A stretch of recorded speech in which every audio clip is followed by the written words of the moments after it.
Voltamos, então vamos aqui para a segunda parte do nosso debate, ainda no primeiro bloco, o bloco que está das afirmativas.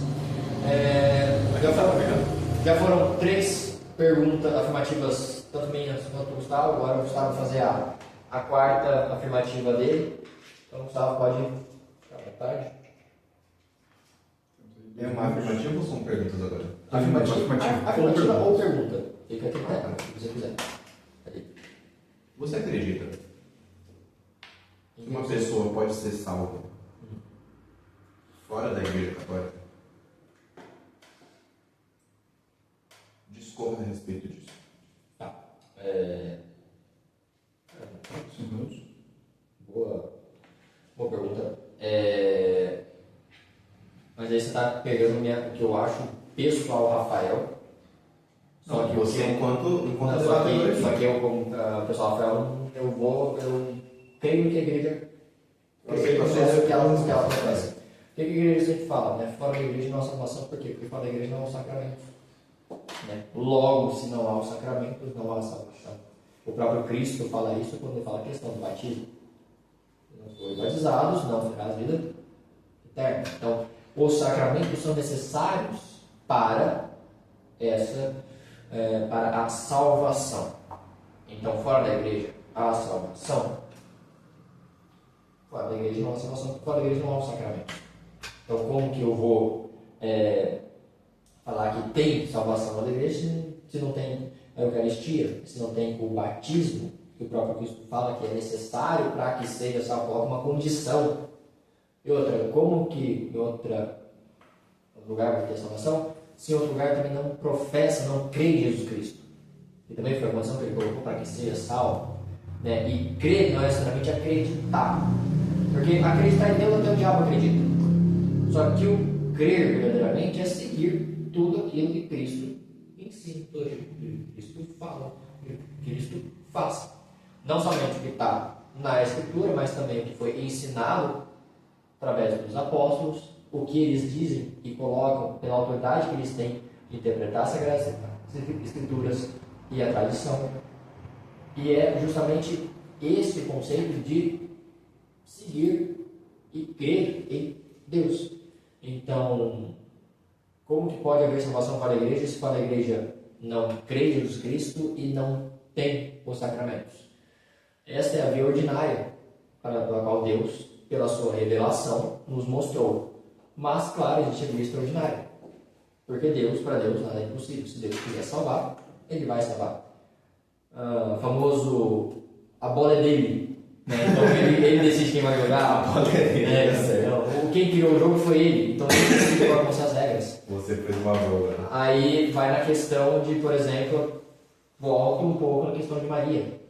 E muitos falam, como que Maria nunca foi concebida sem pecado e tal. Eu falei, gente, mas se Deus colocou assim, se Ele quis ter de um jeito extraordinário, uma exceção à regra, que Ele mesmo criou, porque Ele é a regra, logo, alguém que não esteja na igreja possa ser salvo.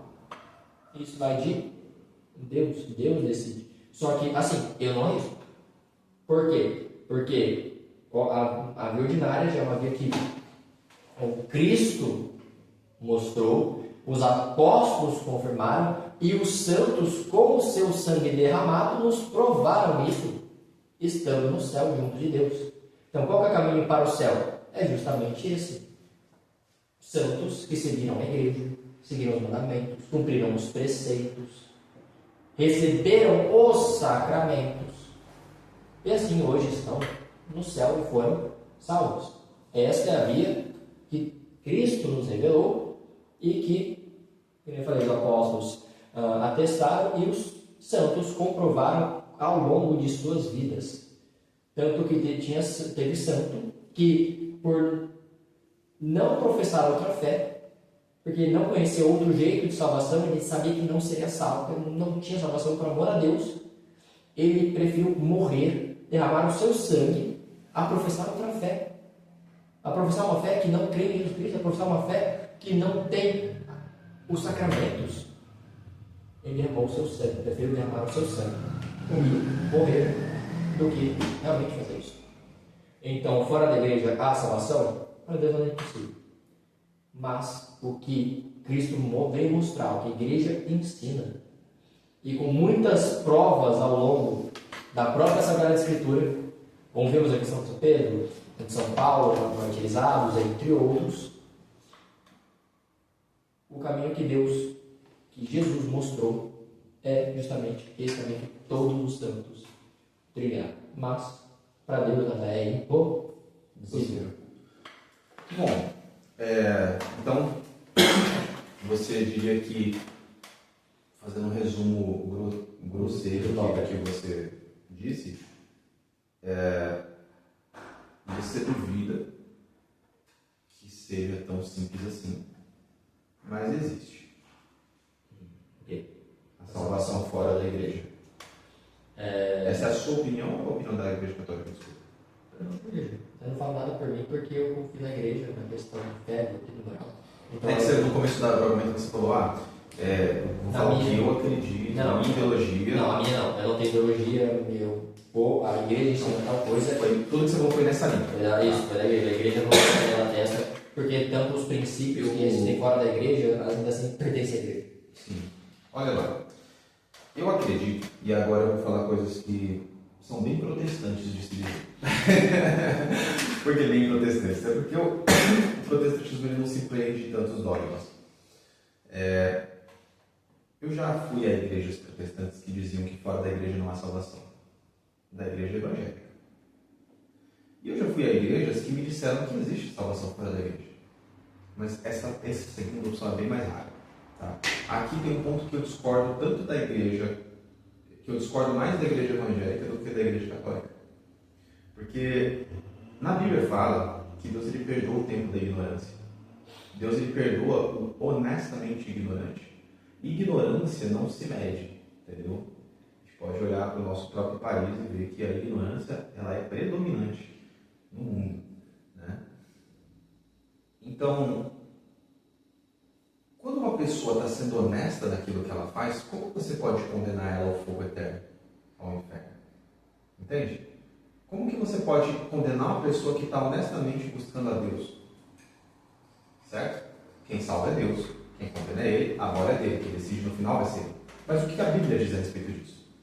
A Bíblia diz: ide e pregai o Evangelho a toda criatura. E eu me pego uma pequena contradição aqui. Se a ignorância ela te justifica perante a Deus, de acordo com a própria palavra dele, se a ignorância te justifica, por que pregar o Evangelho a toda criatura? Deixe todos ignorância.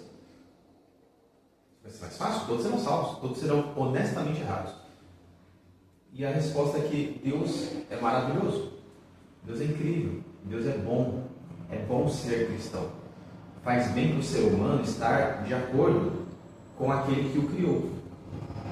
E a justificativa de você pregar o Evangelho, isso é uma constatação minha, é que é incrível, é bom, faz bem para o ser humano. Alguns estudos, inclusive, apontam que quando as pessoas estão em estado de busca espiritual, seja orando ou meditando, só finalizando, seja orando, meditando, buscando a Deus em uma missa ou numa igreja evangélica, isso é feito em muitas religiões, ela ativa certas partes do globo frontal que pessoas que não acreditam em Deus simplesmente não ativam. Isso significa que até na biologia tem alguma coisinha ali que faz você buscar a fé de alguma forma, sabe? Então, graças a Deus, que a fé católica não é a fé, eu acho, né? A fé do que Cristo ensinou, a fé apostólica. E tem uma diferença gritante entre uma pessoa que nunca conheceu e escolheu não conhecer. Porque uma coisa é realmente a pessoa ser ignorante. Outra coisa é a pessoa abusar desta misericórdia de ignorância para justificar as suas coisas. Porque uma coisa é uma pessoa, por exemplo, que mora na Índia e nunca sequer ouviu falar de Cristo. E realmente, infelizmente, eles têm almas que nunca ouviram falar de Cristo. Outras são aquelas pessoas que ouviram falar, sabem o que tem e escolhem, por livre e espontânea vontade, atestando que isso é honestamente o que eu prego para Deus, escolhendo aquela mentira, escolher e continuar naquele erro. Então tem uma diferença grotesca entre nunca conhecer algo e escolher não conhecer. Claro, se você não conhece, você falou a questão da confissão, não conhece, não sei como é que é a confissão, é uma coisa. Mas a partir do momento que você conhece, você escolhe, ainda mais pelo princípio que você colocou do eu acho, mas quem que sou eu na fila do pão perante do que Cristo colocou e ensinou aos apóstolos e que os apóstolos difundiram? Nada. Novamente, a frase que assim, não creria uma linha do Evangelho se para isso não fosse a igreja que tivesse falado. Tamanha a confiança que tem ali na igreja. Então, a salvação fora da igreja, tudo que há fora da igreja que leva à salvação, ela vem da igreja, de uma maneira ou de outra. Pega, por exemplo, então, a questão de São Dimas, o bom ladrão, que não foi batizado, mas na verdade recebeu o batismo de sangue, o martírio. Ele e o próprio Cristo salvou. Ou seja, um caso extraordinário, mas que aconteceu. A afirmativa é: crianças não somente podem, como devem ser batizadas. Quer discorrer um pouco a respeito disso? Não, é justamente isso. É porque tem-se no meio protestante que criança não pode ser batizada. Okay. Só que isso é uma completa atrocidade. Tem 2 minutos para justificar essa afirmação. Não, é isso. Crianças não somente podem ser batizadas, como elas devem receber o batismo. É necessário que elas recebam o batismo. Por quê? Não, essa é a afirmativa. Agora, vai da questão da fé protestante, como fé protestante enxerga. Você está achando que eu sou café com leite, né? Não é possível. Vou explicar, pessoal. Ele tem 2 minutos para fazer a afirmativa. Aí ele vira e fala assim: protestantismo errado. Eu coloquei a afirmativa. A afirmativa é essa. Eu coloquei a afirmativa é essa. Desculpa da afirmativa, pronto. Não, desculpa, mas é que você tá me julgando como café com leite. Não, é que eu preparei as afirmativas com antecedência. Você está desperdiçando o seu tempo, cara, ao invés de você aproveitar os 2 minutos para pôr a sua afirmativa. Não, mas ele não está tentando convencer, ele está só fazendo uma afirmação. Exato. Eu não sou. Eu peço desculpas pela minha. Não é pela quantidade, pela qualidade da pergunta. Pela minha brincadeira infeliz. Bom, vamos lá. Não discordo. Não concordo. Entendeu? Eu acho que é uma questão muito semântica. Na palavra de Deus, quando fala-se sobre batismo, nas águas, principalmente, o que eu me lembro é sobre João Batista. Né? Celebramos João. Isso. O João Batista, ele batizou a Cristo. Ele batizou a muitos outros. Em sua maioria eram adultos ali, né? Eu acredito que vem daí mas nunca falei que batizou criança. Oi? Não, perdão, desculpa. Não, pode falar não. Mas nunca teve nada que João não batizou. Exato, é isso que eu ia falar. Concordo contigo a respeito disso, porque na Bíblia não deixa claro que não haviam bebês ali, ou crianças ali, né? A Bíblia fala sobre homens e mulheres, né? Não fala sobre a inexistência de crianças aí no meio, ou até bebês. Gustavo, então você acredita que eu posso, ou devo batizar? Eu acho que você pode batizar quando criança, sim. Dever é uma palavra muito forte. Eu vou te dizer que depende da sua fé. Por quê? Como na Bíblia não deixa claro a idade apropriada para batizar uma pessoa, se é quando é criança, se é quando é mais velha, vai ter uma corrente cristã, que no caso seria a protestante, que vai dizer, olha, o batismo ele é algo consciente, ele é o renascimento do velho homem e o nascimento do novo homem. Então você deve estar ciente do que você está fazendo para que você tome, naquele momento, um marco de vida na sua vida. E naquele momento você vai renascer enquanto servo de Deus, enquanto homem de Deus. Então a sua velha criatura já não existe mais a partir daquele momento. E essa é uma decisão consciente, não pode ser uma decisão que foi tomada por você através dos seus pais. E você vai ter a corrente que vai dizer, o filho é meu, eu batizo quando eu quiser. O filho é meu. Eu vou batizar ele agora, eu quero que ele seja salvo, o quanto antes, então batize-o. Ele já está respirando, já abriu os olhos, já saiu do hospital, vamos para a igreja. Não vejo problema nenhum. Agora, se porventura, em algum momento, essa criança católica que foi batizada ao nascer, foi consagrada a Deus ao nascer. Eu acho, inclusive, um ritual muito bonito. Eu não discordo de uma criança ser batizada. Tá? Realmente eu não discordo. Eu só entendo que, olhando pelo lado de morte da velha criatura, quem é a velha criatura dessa criança? Sabe? Ela foi consagrada a Deus, de fato. Mas, vendo pelo ângulo cristão protestante, você perde essa parte do sentido. Mas a outra parte, que é a do batismo, pela salvação, você não perde. Mas se essa criança um dia perceber que ela saiu da fé, saiu do eixo, e ela resolver voltar para Deus e quiser se batizar como um símbolo da sua aliança com Deus, como um símbolo da morte da velha criatura, ela poderia, entendeu? Porque ela teria aquela outra parte do significado simbólico do batismo, que é a morte da velha criatura e o renascimento, né? Então, assim, não discordo do que você disse, talvez eu discorde do dever de batizar. Até porque é aquilo, né? É o recomendado, mas não é o ideal. Tipo assim, é recomendado que você... aliás, é o recomendado, mas não é exclusivista, né? Tipo assim, você tem que se batizar quando é criança, porque para já garantir e resolver. Mas não é exclusivista, né? Por exemplo, se numa hipótese uma pessoa adulta, o soprano fala, não, eu quero seguir a fé católica a partir de hoje. Ele vai lá e se batizar, ele vai se batizar, certo? Eu acho que é quase um não assunto, entendeu? Pode falar. Justamente peguei esse tópico, Gustavo, para ver muita questão da incongruência, porque o que muitos protestantes têm é justamente uma deturpação da finalidade do batismo. Porque qual que é a finalidade do batismo? Simplesmente um ato de pertencimento a uma comunidade? Não, o batismo não vem com isso. Se a gente pega ali em Atos 2:38, diz o seguinte: convertei-vos, receba cada um de vós o batismo em nome de Jesus Cristo para o perdão dos pecados e recebereis o dom do Espírito Santo. Então logo aqui a gente vê qual é a finalidade do batismo: o perdão dos pecados. Ele vem para lavar a alma, e assim ser uma nova criatura, mas na verdade você falou uma coisa aí que eu não tinha. Mas não é criatura, porque você é criatura antes do batismo. Depois do batismo você é adotado como filho de Deus.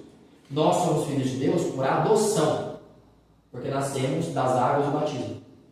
Cristo é filho de Deus por filiação, porque ele de fato é consubstancial ao Pai. Então o batismo ele vem com esse caráter de perdoar os pecados. Mas qual pecado uma criança vai ter? O pecado original, que herdamos de Adão e Eva e foi passar a herança. Nós nascemos do pecado. Popularmente nascemos na unha debaixo do capeta. Então o batismo veio justamente para lavar essa mancha. E a questão do batismo, justamente, eu falo de crianças, se a gente pegar lá em Atos 16:33, coloca o seguinte: imediatamente, em plena noite, o carcereiro os levou para lhes lavar as chagas. Depois, sem mais esperar, recebeu o batismo, ele e todos os seus. Todos os seus quê? Todos os seus familiares. Toda a família recebeu. Aí está falando aí da Roma no século I. Novamente, Soprano aqui é professor de história. Quantas famílias romanas, de cada 10 famílias romanas, se eu batesse na porta de 10 famílias romanas, em quantas que eu encontrar uma família e na família tendo crianças?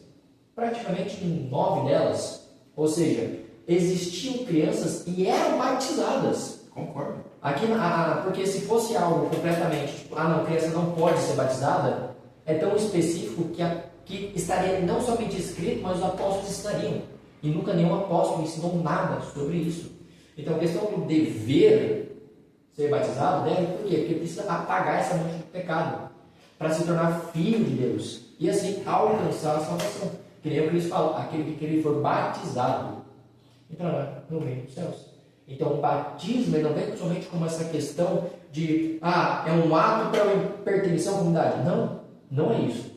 O batismo vem para justamente lavar a alma do pecado. Não somente a alma, mas toda a pena consequente disso.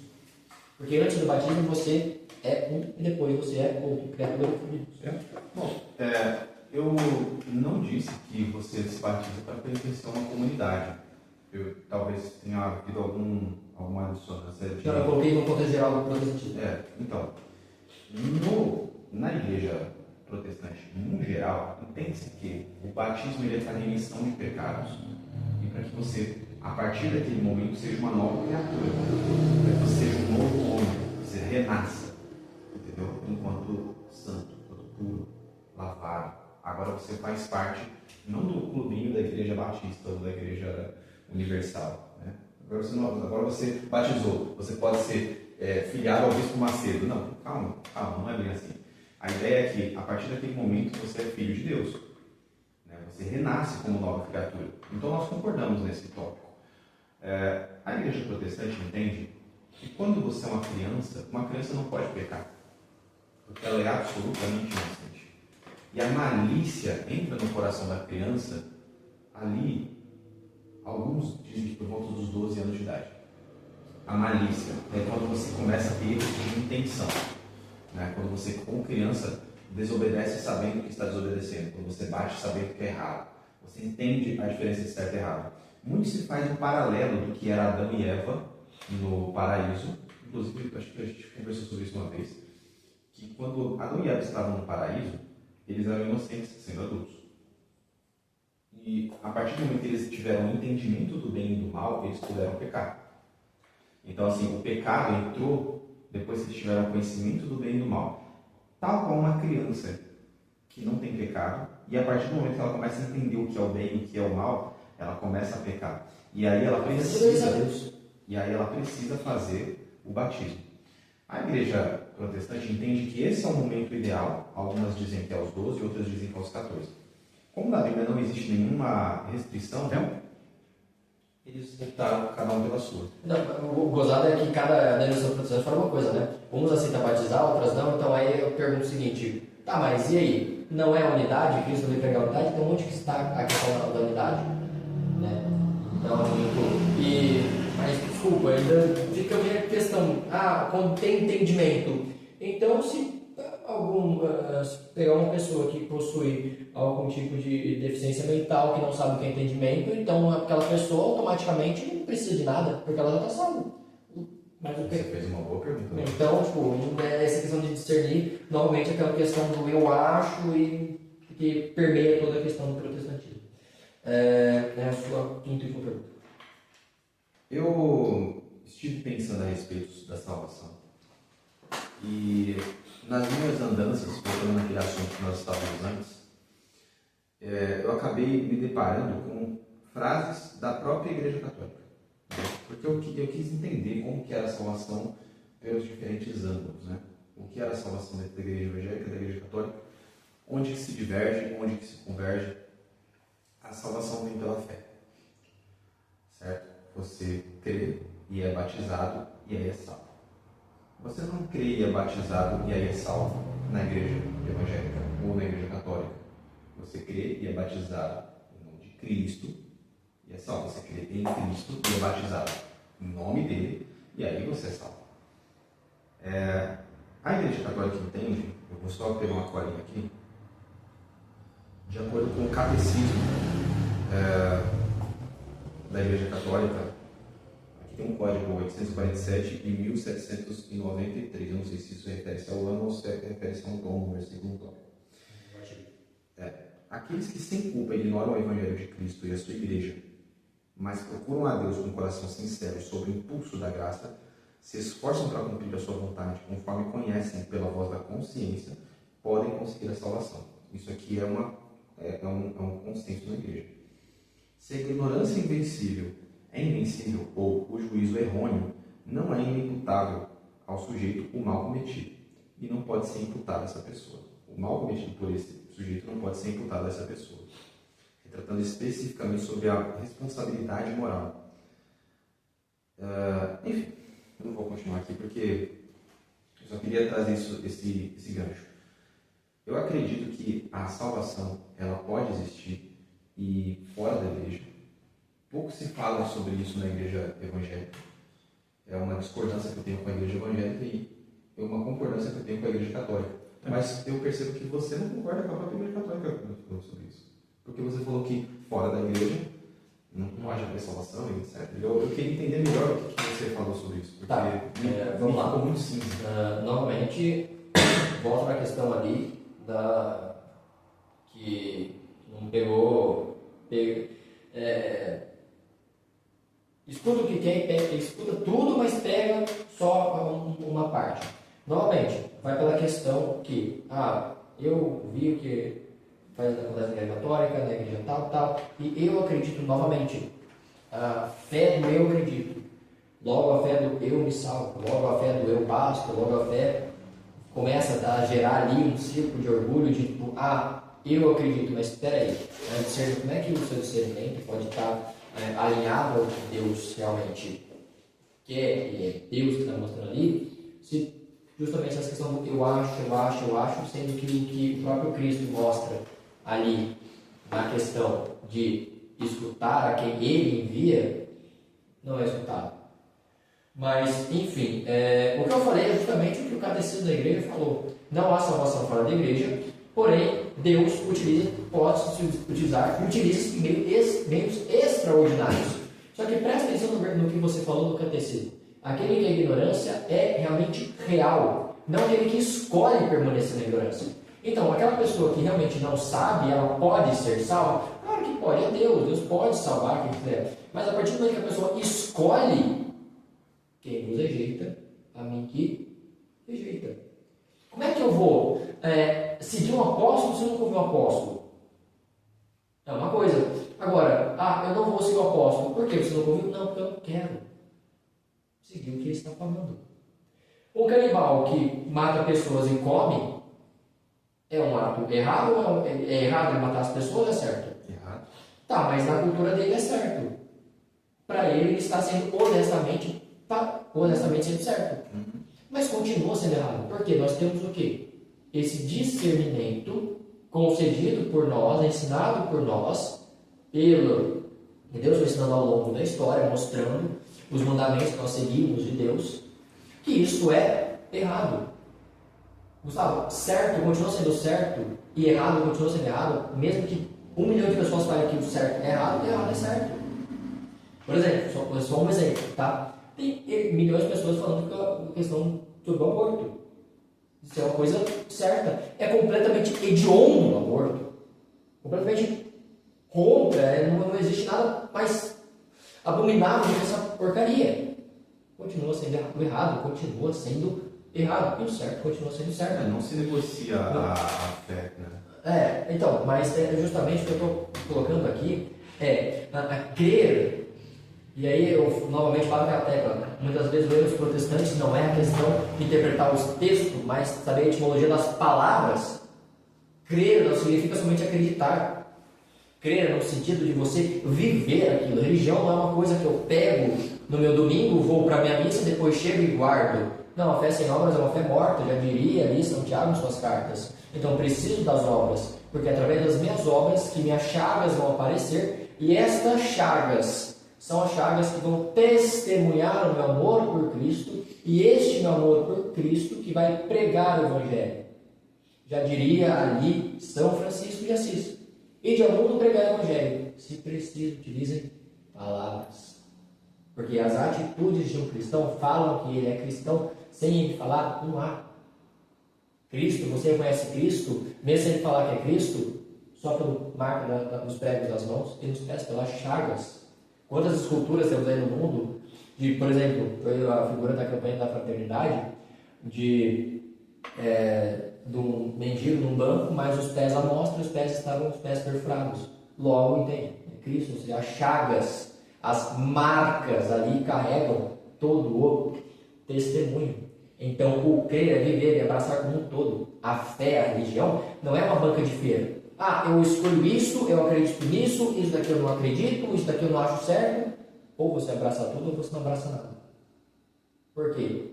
Quem quiser me seguir, pegue a sua cruz e venha atrás de mim. Nega a si mesmo. E esse negar a si mesmo, justamente negar essa questão desse orgulho de eu acho. Você não é a fé do eu acho.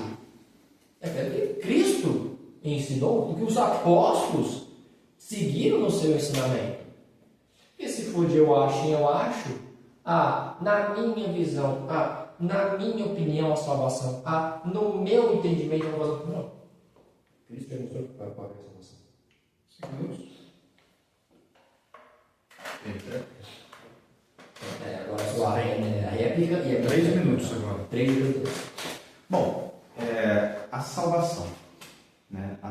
salvação, ela vem pelo crer e pelo batizar-se.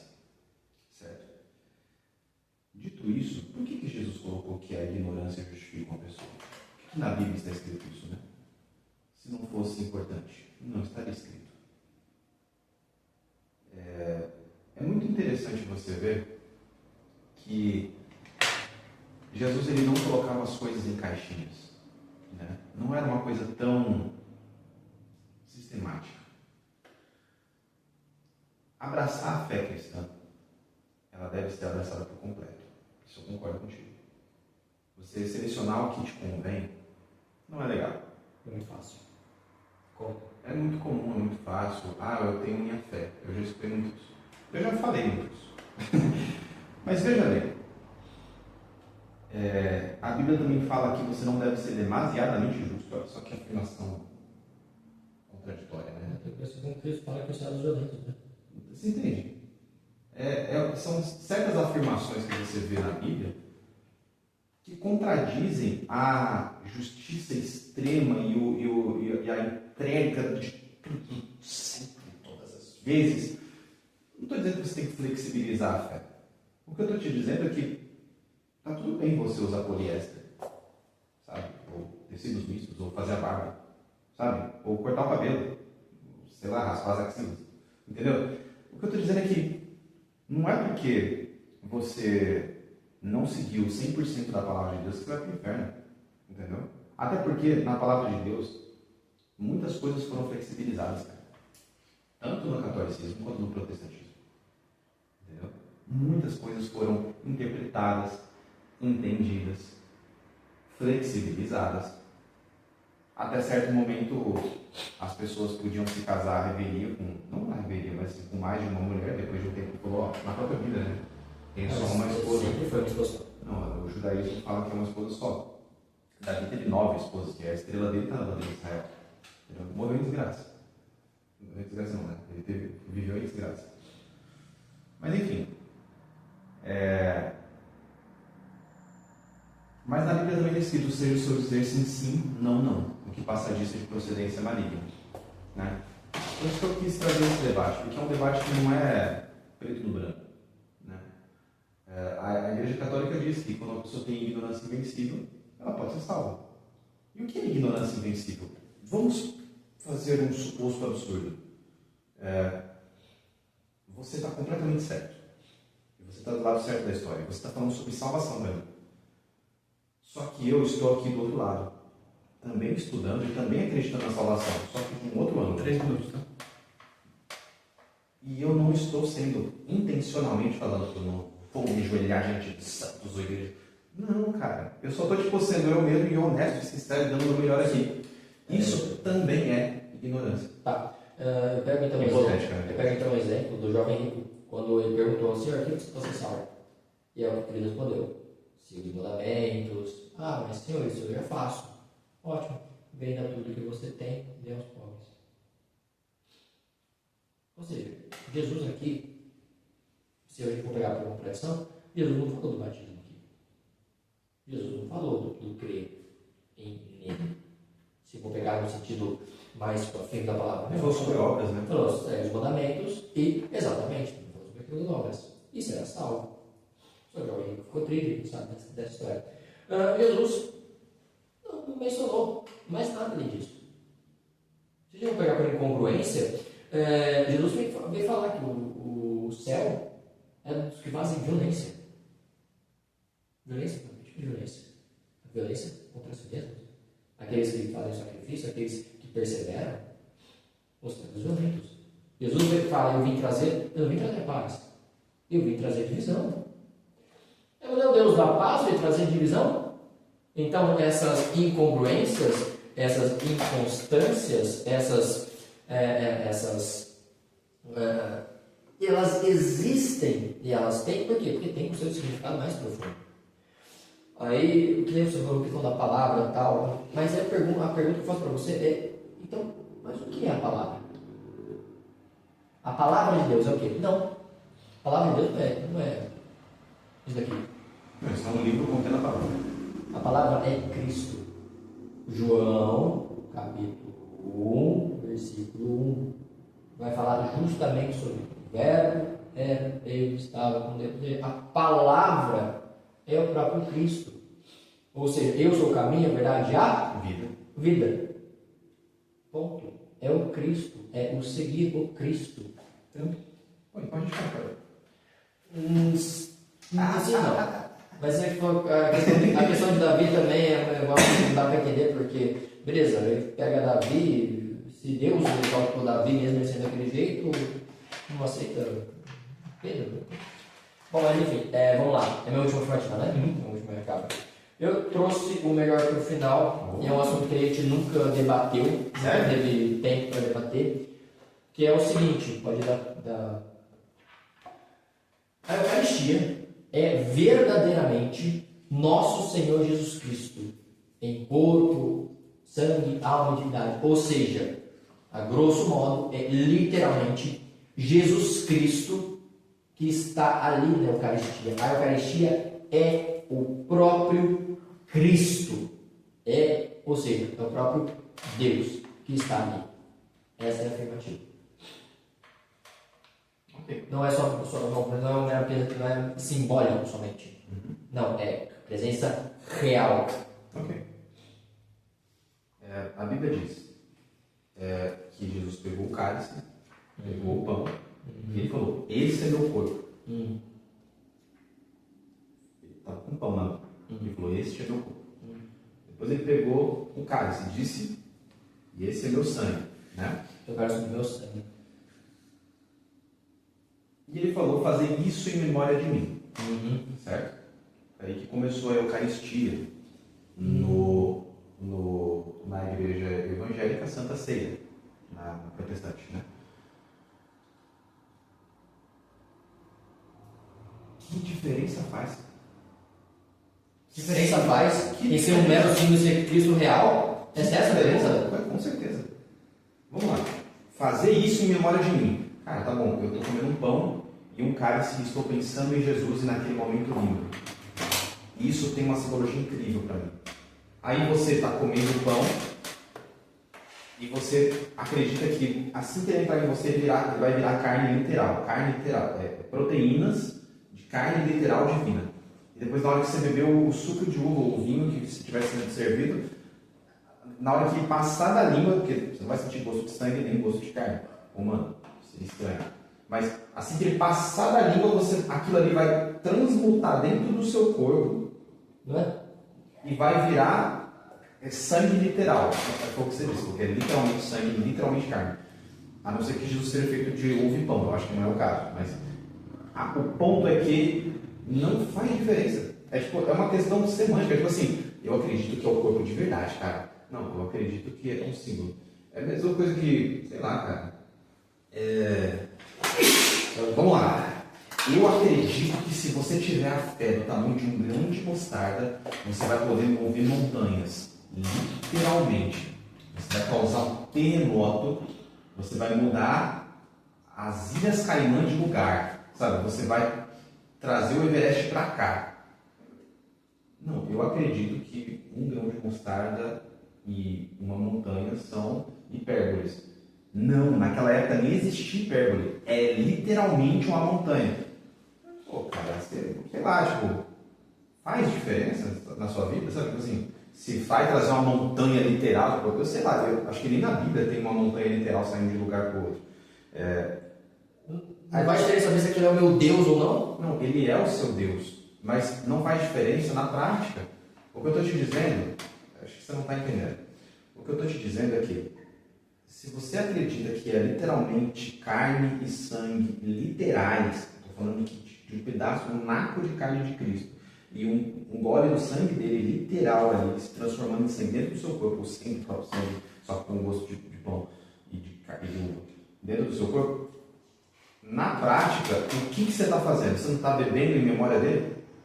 Você não está fazendo isso em memória dele?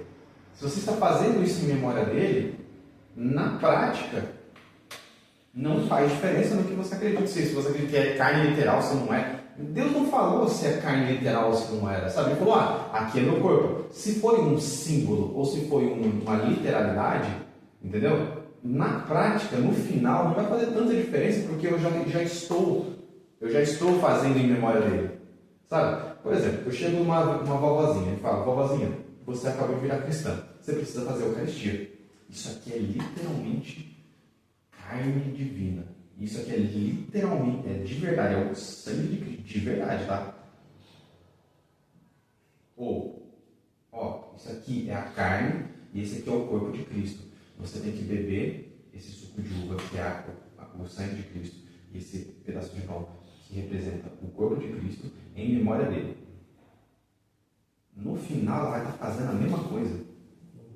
Você entende que, não é que é na minha visão, mas é que no meu achismo, não é achismo, é uma questão de constatação de um fato, entendeu? Qual é a diferença prática? Tá, vamos lá. Posso? Vamos começar. Primeiro, isso é basicamente questão do eu. Eu acho que não é uma questão. Eu, na minha fé, no que eu acredito, não vai... Novamente a religião do eu, né? Mas vamos lá, você falou a questão da memória, em memória. O termo grego utilizado, que se utiliza no texto, é o termo anamnese. Anamnese significa tornar presente. Ou seja, quando Cristo fala fazer isso em memória de mim, não é simplesmente uma lembrança. Não, está tornando presente novamente aquele momento. Vamos nos atentar ali em João capítulo 6, versículo... versículo 51. Eu sou o pão vivo que desce do céu. Quem come deste pão viverá para a eternidade. E o pão que eu darei é a minha carne, dada para que o mundo tenha vida. Ouvindo isso, os judeus se puseram a discutir violentamente entre si. Como este homem pode dar a sua carne a comer? Jesus então lhes disse, em verdade vos digo, se não comerdes a carne do Filho do Homem e não beberdes seu sangue, não tereis a vida em vós. Aquele que come minha carne e bebe meu sangue tem a vida eterna, e eu o ressuscitarei no último dia. Pois minha carne é verdadeira comida, e meu sangue é verdadeira bebida. Aquele que come a minha carne e bebe meu sangue permanece em mim, e eu nele. Ou seja, Cristo está falando que é o corpo dele e sangue dele, literalmente. Se é literalmente, é realmente o Cristo. Aí existe um conceito chamado transubstanciação. O que é isso? Você fala, mas se transforma ali. O sacerdote, ao consagrar as espécies eucarísticas, as oblatas, ali se torna o corpo e sangue de Cristo, não no acidente, mas na substância, pois há uma mudança na substância, não no acidente.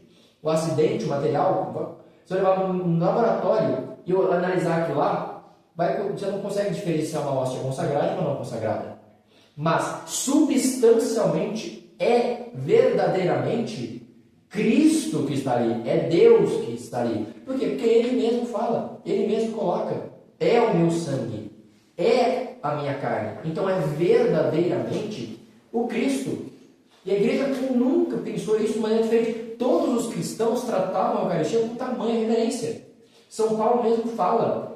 Porque se for desse jeito, então não tem sentido São Paulo falar em 1 Coríntios 11, 29, para discernir de comer aquele pão, porque quem não discerne de comer aquele pão, beber aquele cálice, come e bebe a própria condenação. Então, se não faz diferença se é real ou se não é, se vai no base do que eu acredito, então, como que eu comer um pão ou beber um vinho vai me levar a condenação? Acabou até. Só mais minutos. Bom, vamos lá. Novamente. Na minha Bíblia está escrito o mesmo que na sua Bíblia. Eu acredito na Bíblia. Na minha visão, eu estou vendo. Aquele que come a carne e bebe o sangue vai ter a vida eterna. Certo? Literalmente a carne, que tem gosto de pão, não faz diferença. Porque a minha seriedade, reverência ao praticar é a mesma. Se uma pessoa tem a consciência de que aquilo ali é literalmente carne em forma de pão, ou se é pão em forma de carne, ou se é é uma questão muito mais semântica, entendeu? Do que efetiva. Por exemplo, vamos lá, 100% das pessoas que estão na Igreja Católica celebram a Eucaristia com consciência plena de que aquilo ali é literalmente carne? Não. É a fé. Não, calma, é a fé, mas 100% das pessoas que frequentam. Tem católico que não conhece a própria fé. Isso é fato. E esse católico que não conhece a própria fé, ele está cometendo um pecado de morte, ele está condenado pro resto da vida dele porque ele não entendeu está que é... pecando por não conhecer a própria fé. Calma. Quando ele toma a ceia, quando ele toma a Eucaristia em memória de Cristo, ele está levando muito a sério.